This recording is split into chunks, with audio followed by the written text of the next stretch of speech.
Welcome back to the 9th video for wanting to build your own home. Last video we talked about exterior and taking care of some of those items. We're going to jump back into the interior part, kind of the wrapping up of your home. We left off last time heading into what we call the trim stages of your home. And that's kind of the final touches of the home. So we're going to have our plumbers come back and set stools and install shower heads and faucets and those types of items. Going to have an electrician coming back, finishing up your lights. You're going to have installation of outlet covers, those type of things. The HVAC's coming back for any type of covers that they may need to put on. Final thermostat, programmable, those type of things will be put on at this stage.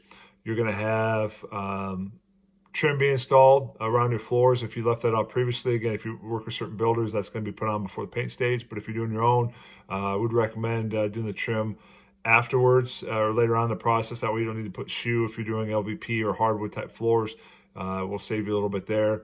And then of course you'll have to touch that paint up as you install the trim, but certainly something you want to do there. Your hard surface is going to be going in. Again, your choice of LVP, lots of choices there. Do you want tile? Do you want some type of solid hardwood flooring? Again, it's really your choice, your budget, trying to figure out those things, what fits well in your practical life.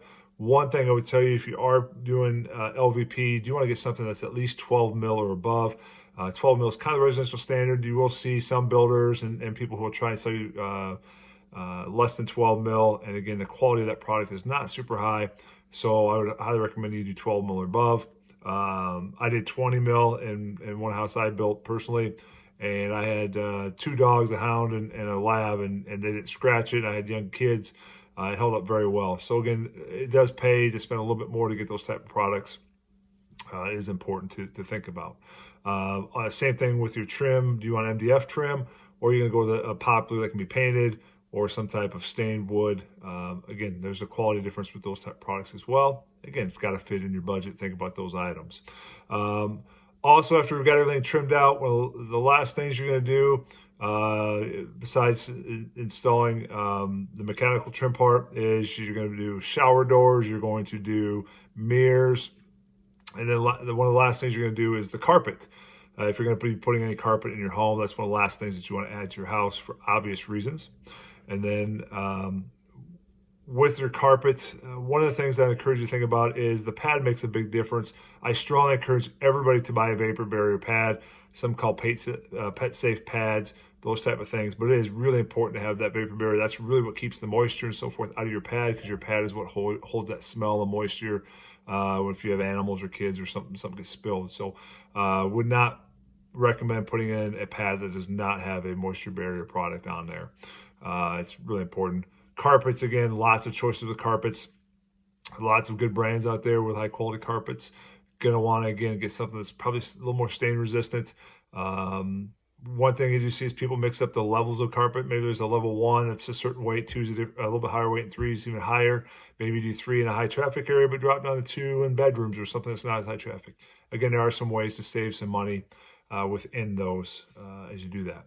After you get done with your carpet, you're going to want to do a final clean. You're going to need to get everything cleaned up, sharpened up so everything looks nice.